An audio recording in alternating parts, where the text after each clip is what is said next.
Much to my complete and utter astonishment, even the Guardian appears to consider that maybe, just maybe, abolishing cash is not such a fabulous idea. Let's explore.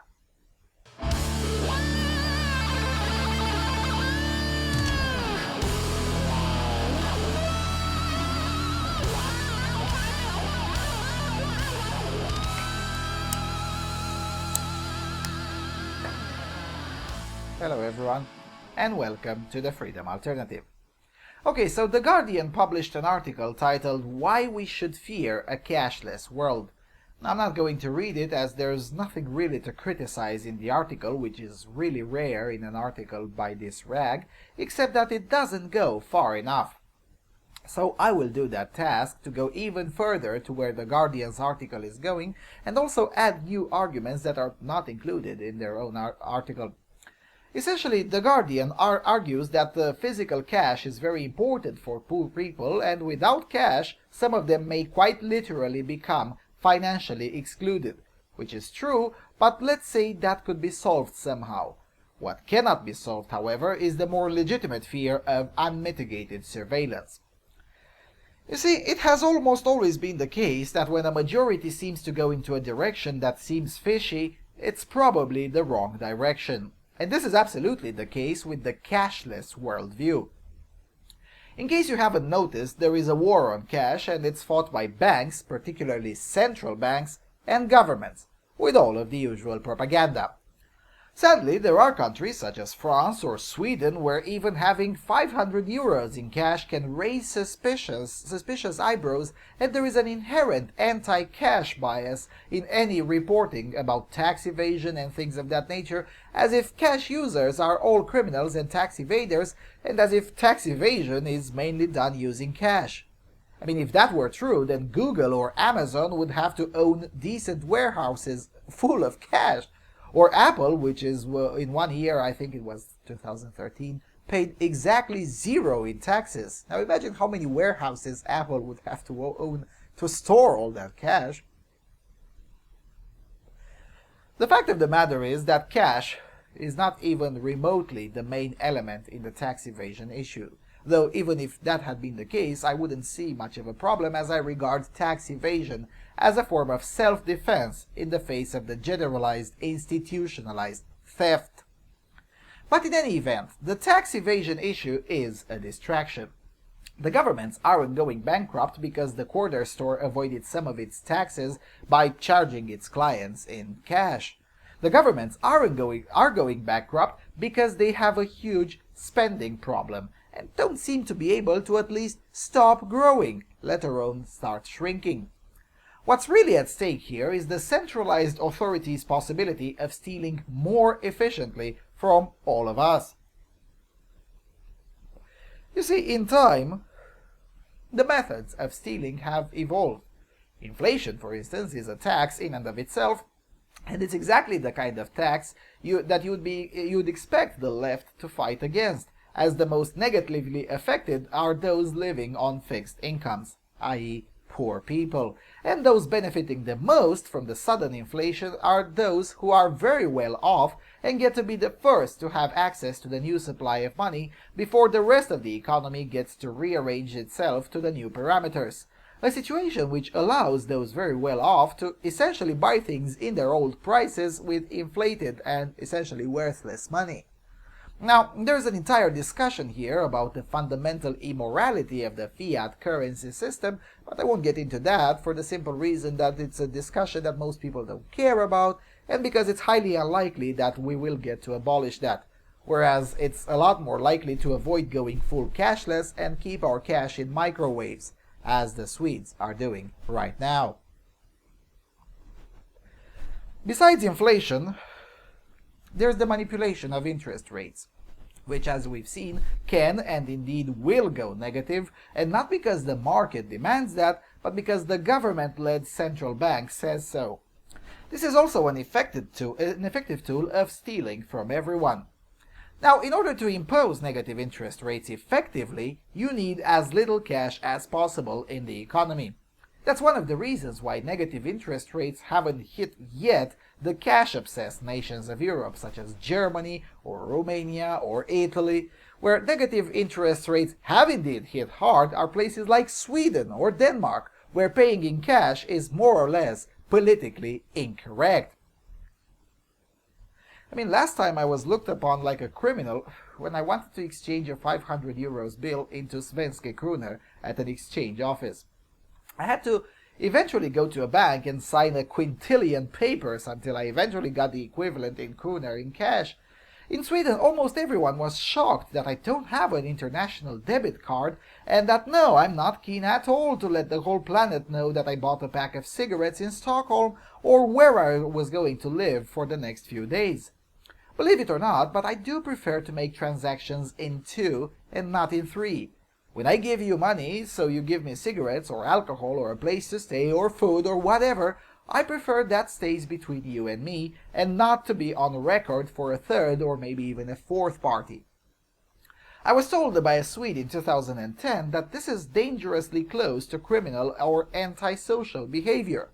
Now, he might have exaggerated a little bit, but not by much. I wasn't looked upon like a criminal when I paid in cash for a laptop in Germany, but I was looked upon like a criminal in Sweden when I paid in cash for 3 packs of cigarettes and a bottle of vodka.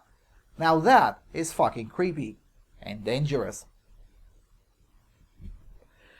No matter how convenient many say it is, going full mandatory cashless is a dangerous path from which the only return is the creation of a parallel underground economy.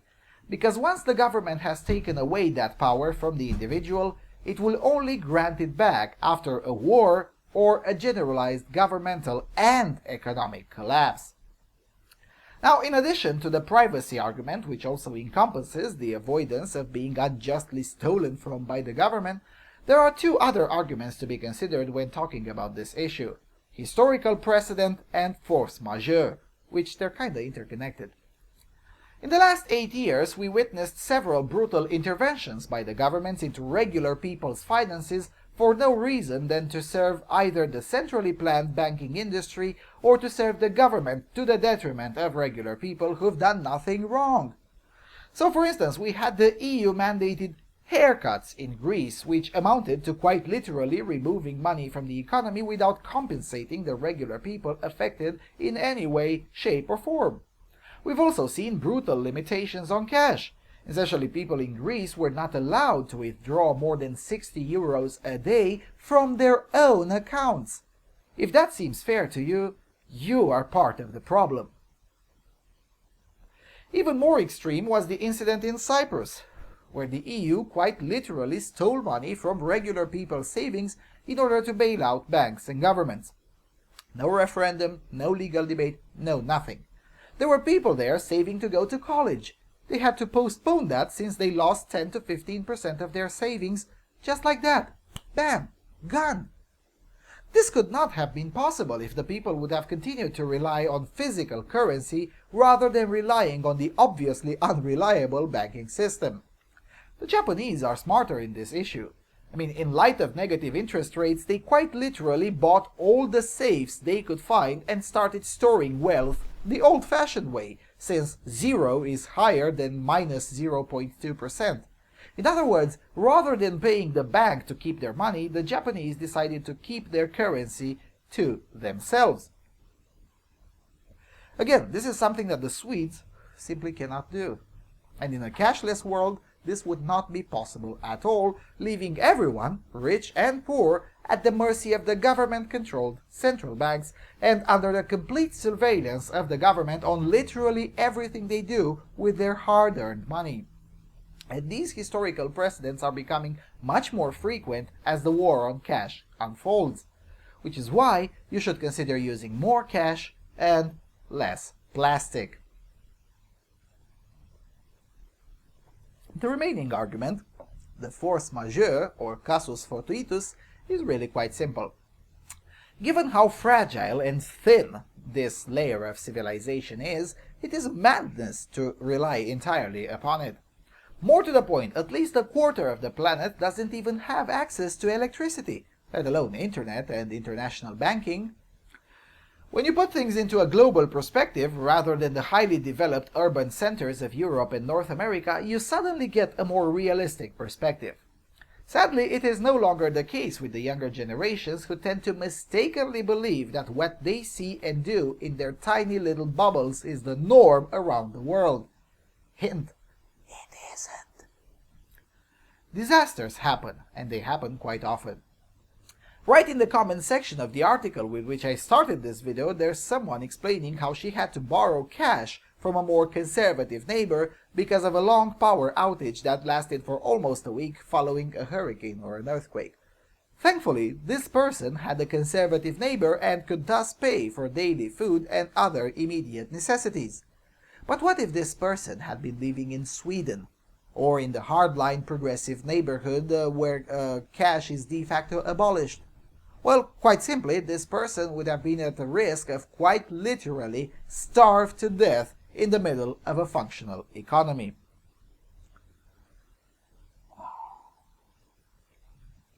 Now, in the video about the Earth Hour, I said that electricity is progress and prosperity, and I meant it. But when power goes down, those relying way too much on it are the first to go down as well. And if you think it cannot happen in your neck of the woods, think harder. Not only it can, but it will at some point in time. Most of Europe and North America don't exactly treat their power grid as a strategically military objective, and many never did. Bad Pop made a video on what it takes to put the United States to its knees by cutting the electricity. It's remarkably uncomplicated. The highest risk is on insular nations like Britain, Iceland, Australia, New Zealand. If you cut the power properly on these nations, they're back in 1820 in under 4 days. And no, I'm not joking. Now, a predominantly cash-based society like Japan can continue to function quite well even without electricity. After all, the meat store can put in a generator to power the fridges and sell the food on cash. And companies working to fix the power grid can pay their employees in cash, and so on and so forth. But a cashless society? Well, a cashless society stands no chance in the face of such an event. By the time anyone could even begin to conceive ways to adapt to the new order until things get better, there will already be riots on the streets and rampant crime, particularly murder for food, and of course mass looting. After all, people have to eat, and if everything they knew as trade currency now doesn't exist, and their entire wealth was just numbers in a server which is long shut down, what other choice do they have? Patiently wait until the government creates some bloated socialist program to distribute food rations, or a sudden reprint of cash? Give me a break. People react very badly if you take their food away from them. Even the most obedient sheep out there is still very likely to go berserk in such a scenario.